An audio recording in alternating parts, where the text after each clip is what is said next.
Assalamualaikum warahmatullahi wabarakatuh.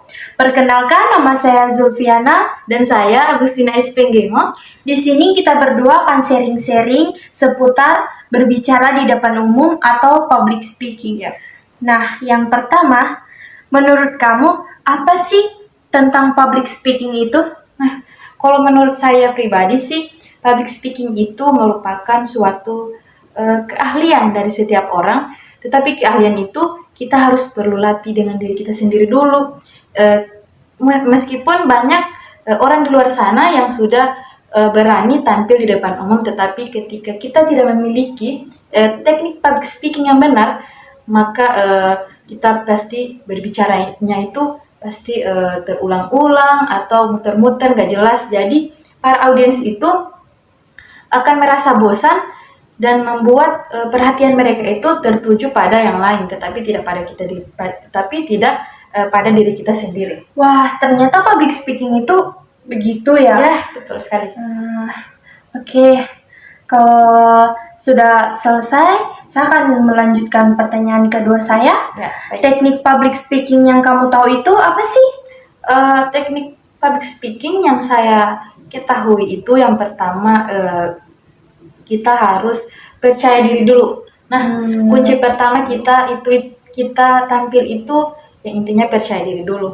Dimana percaya diri itu merupakan kunci dari public speaking atau akar lah dari public speaking.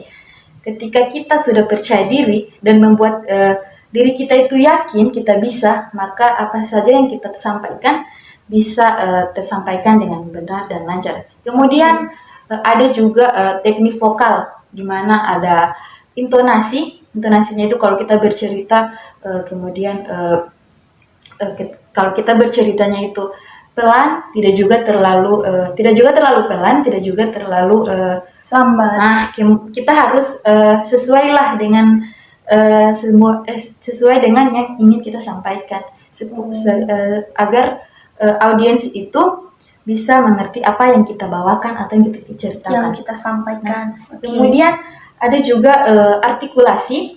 Artikulasi itu ketika kita berbicaranya A-O, jadi kita itu harus jelas A atau O, supaya audiens itu bisa mengerti apa yang kita bicarakan, kita sampaikan. Kemudian ketika kita bercerita itu pasti memiliki mikrofon lah atau mic.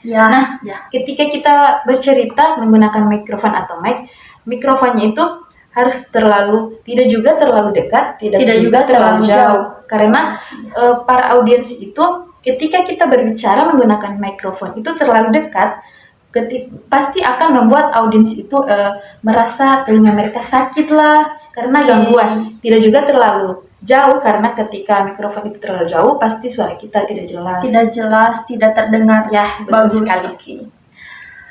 Pertanyaan terakhir dari saya. Saya sendiri ataupun bahkan banyak orang lain pasti pernah mengalami gugup atau cemas, bahkan minder. Nah, apa sih dari kamu untuk mengatasi masalah tersebut? Ya, pasti banyak para orang-orang di luar sana. Saya pun begitu, pasti pernah mengalami rasa minder lah atau kurang percaya diri tampil di depan. Nah, untuk mengatasi itu kita bisa melawan rasa malu kita, karena ketika kita mulai merasa malu pasti itu akan membuat kita takut dan gugup. Kemudian yang kedua, persiapkan diri kita sebelum kita tampil. Kita harus mengerti dulu materi yang kita bawakan, kita harus belajar, kemudian pahami betul materi yang ingin Anda sampaikan. Oh ya, kan lucu kalau kita Anda tahu materi saat melakukan public speaking. Kemudian yang ketiga itu ada kita harus pastinya berdoa lah ketika kita ingin tampil di suatu acara dan kita sebagai pemateri pasti kita harus berdoa dulu agar itu tentulah agar yang kita sampaikan itu tersampaikan dengan lancar dan tanpa ada hambatan. Nah, itu saja sih yang dari saya yang saya bisa sampaikan. Oke, baik, terima kasih. Sekian dari kami. Wassalamualaikum warahmatullahi wabarakatuh.